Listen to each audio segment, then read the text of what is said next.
श्री कृष्णा। जय माता दी। दोस्तों, आज नवरात्र स्थापन और नवरात्र स्थापन के शुभ अवसर पर सभी को जय माता दी। आज नवरात्र स्थापन का क्या महत्व है, इस वीडियो में हम आपको नवरात्र स्थापन का महत्व बताएं। भारतीय शास्त्र, भारतीय संस्कृति के अनुसार हमारे वर्ष में दो नवरात्र आते हैं।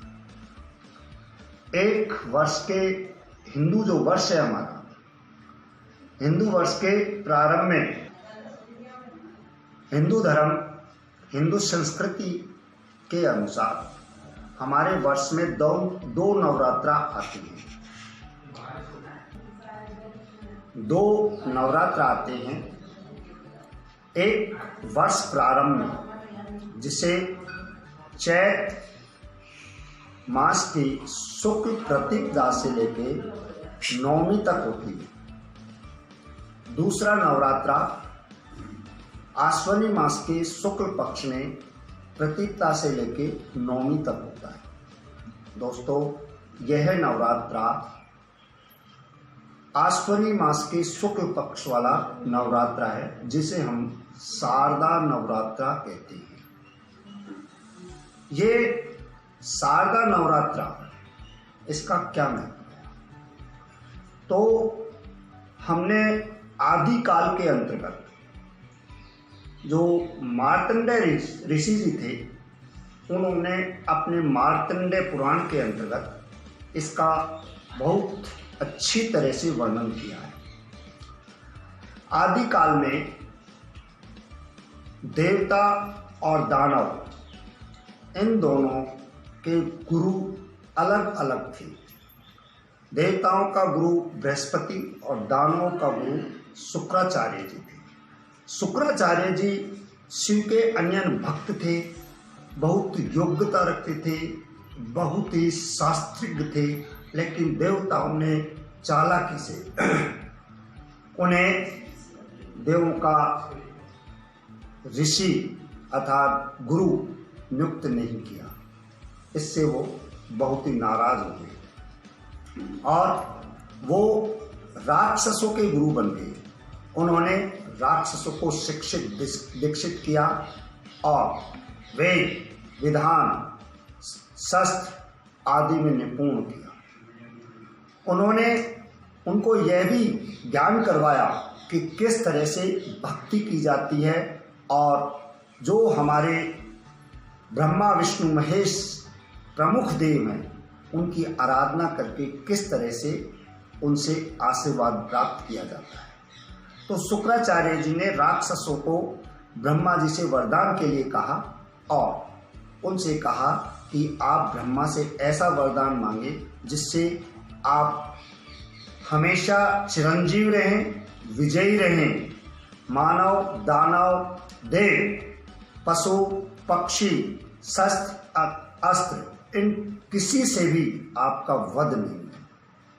ब्रह्मा जी की राक्षसों ने आराधना की और ब्रह्मा जी से ऐसा वरदान पाकर वो चिरंजीव हो गए, विजयी हो गए।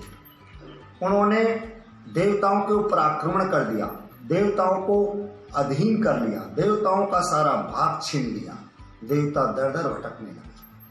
तो देवता हिमालय पर्वत पर शिव भगवान के पास में गए।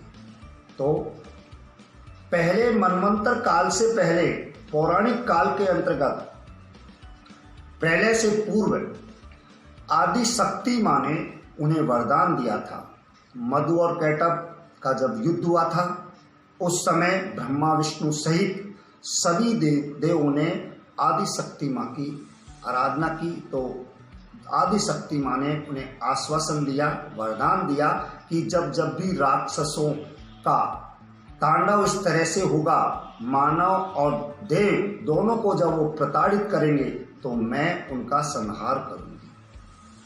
तो देवताओं ने पार्वती माँ की आराधना की। पार्वती माँ ने उनको आश्वासन दिया कि वह उनका सहयोग करेंगे।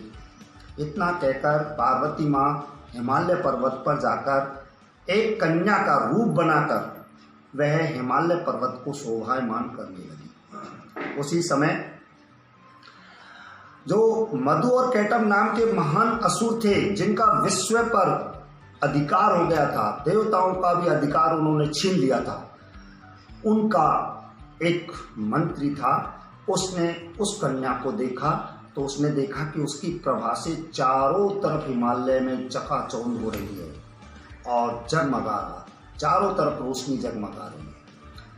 तो उसने शुभ से जाकर इस तरह उनका वर्णन किया। तो शुभ ने कहा कि ऐसी कन्या जो है, जो विश्व को जगमग कर रही है, विश्व को प्रकाशमान कर रही है, ऐसी कन्या को प्राप्त किया जाए। तो उन्होंने धूम्रलोचन जो उनका सेनापति था, उसको हिमालय पर बैठी हुई कन्या उसको लेने के लिए भेजा और उससे कहा कि अगर वो मान जाए तो उसे प्रेम से हमारे पास लेके आए, और अगर वो नहीं माने तो युद्ध करके उसको मारने और परास्त करके फिर हमारे पास लेके आए। तो धूम्रलोचन वहाँ गया और धूम्रलोचन ने माँ से कहा कि तुम्हें शुभ और निशुभ ने बुलाया है। शुभ और निशुभ इस समय विश्व विजयी हैं, देव दानव और मानव, उनमें से कोई भी उनका सामना नहीं कर सकता है, तो आप उनको वरें। तो माँ ने उससे कहा कि मैं पहले प्रतिज्ञा कर चुकी हूँ कि जो मुझे युद्ध में जीत लेगा उसी से मैं अपनी शादी करूँगी, उसी को मैं अपना वर चुनूँगी। तो वो घमंड के मारे उनसे कहा, उनको प्रताड़ित करने लगा, उनसे युद्ध करने लगा। तो माँ ने आक्रोश में आकर शैलपुत्री का रूप धारण किया और शैलपुत्री का रूप धारण करके उनका सिंह और माँ दोनों क्रोधित होकर उसकी सेना पर टूट पड़े और माँ ने जो राक्षस था उसका वध कर दिया, सेना का संहार कर दिया। और इस तरह से वो शैलपुत्री का जो जन्म हुआ था, ये हमारा प्रथम नवरात्रा है, जिसमें आज हमने शैलपुत्री का पूजन किया। तो दोस्तों, इस तरह से नवरात्रा, जो शारदा माँ का जो नवरात्रा है, वो 9 दुर्गा जो हैं उनकी स्थापना हुई है और देवों ने 9 दिन तक दुर्गा माँ की स्थापना की थी। और माँ ने अलग अलग रूप में पहली शैलपुत्री, दूसरी ब्रह्मचारिणी, तीसरी चंद्रघंटा, चौथी कुसमांडा, 5वीं स्कंद माता, 6ठी कात्यायनी, 7वीं कालरात्रि, 8वीं महागौरी और 9वीं सिद्धिदात्री। इस तरह से 9 दुर्गाओं का यहाँ पर जन्म हुआ। 9 दुर्गाओं ने अपना रूप लिया और राक्षसों का वध किया। इस तरह से राक्षसों के जो रूप हैं, राक्षसों की जो प्रताड़नाएं हैं, उससे निजात पाने के लिए देवी माँ ने अपना रूप धरा। इसीलिए हम इन नवरात्राओं को मनाते हैं। शारदा नवरात्रा का यही महत्व है। जय माता दी।